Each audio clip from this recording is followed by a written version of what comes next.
Those two instances, masasabi po natin ay ground for impeachment because obviously there was a betrayal of public trust at saka yung anti-graft.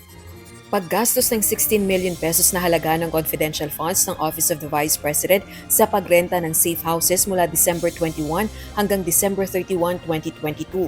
Gayon din ang mahigit 15 million pesos na confidential funds ng Department of Education noong 2023 na ginamit umano sa Youth Leadership Summits batay sa isinumiting certification ng Philippine Military Officers.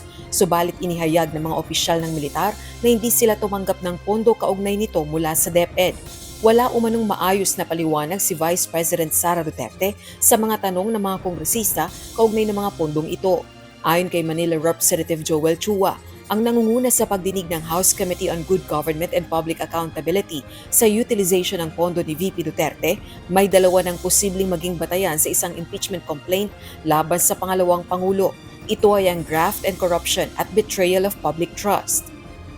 Yung issue po sa doon po sa mga safe houses which amounted to 16 million. Napakalaki po ng mga presyong to at hindi naman po nila maipaliwanag. Doon po sa DepEd, yung pong inisyu na certification ng mga army apparently to justify yung paggamit nila ng worth more than 15 million na confidential fund, but unfortunately it was denied by the army na may na-download na pera sa kanila for the purpose of Youth Leadership Summit.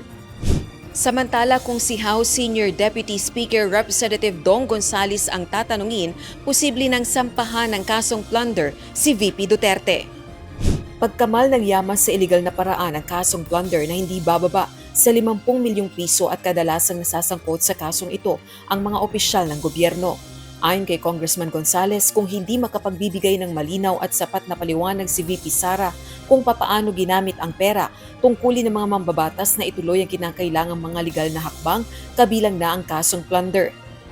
Ang plunder, as I see it ngayon, hindi pa natin po pwedeng ma-filean ng plunder si VP because sitting Vice President po siya eh.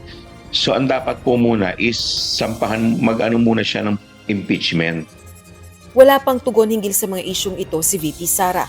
Subalit dati na nitong sinabi na fishing expedition lang ang layo ng pagdinig sa Kamara para maghanap ng sapat na dahilan upang mapatalsik siya sa pwesto.